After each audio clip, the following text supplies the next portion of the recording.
I think media is really important nowadays because you have so much possibilities for investors to buy by themselves through their web on the platforms, internet, and when you can meet the investors out there,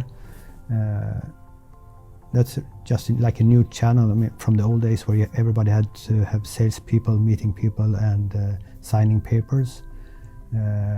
This is a little bit of my luck because I did join some podcasts some years, 3-4 years ago, where I was a guest, and I actually didn't really know what a pod was.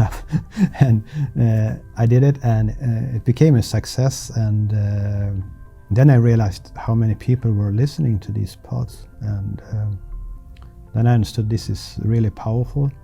And I looked for more, where could I join for more pods, and in Sweden I have had the opportunity to fill in a space speaking about gold and silver also on TV when the big banks, don't really have people for this. They have some commodity person, but that's very broad, and they have to have the bank's house picture of the world economy. So it's a little bit easier for me to speak about the world economy in a different way and talk about the money printing and debt than for big banks. So I had the opportunity to get the position in the Swedish media, and but also with these pods and everything like that. And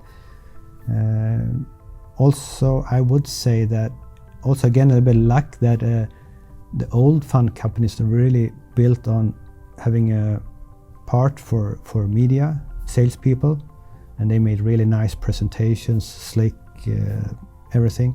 And then they had the managers behind the screens, and they were never out.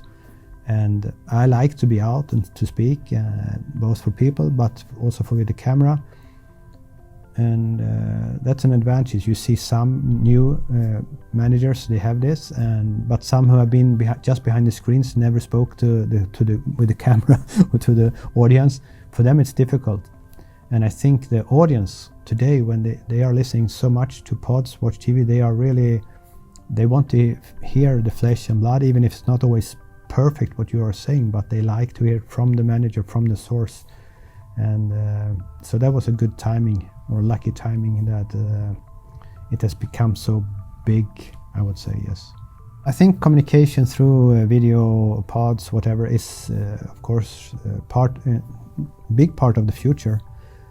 However, I see now we have passed the first years of this communication, and it was like a little bit speeded up through COVID or Corona crisis. So now I have the picture that you have to raise or lift yourself to another level with another quality, because you could, during the crisis, you could get away with just like a really bad movie or film, not a movie, but film, and from the car or somewhere with your mobile phone. But I think if you get a lot of more people doing movies or pods or Zoom meetings or whatever, I think the quality will be a big or important part in this. So it's not just enough to do it, because everybody's doing it, so you have to stand out.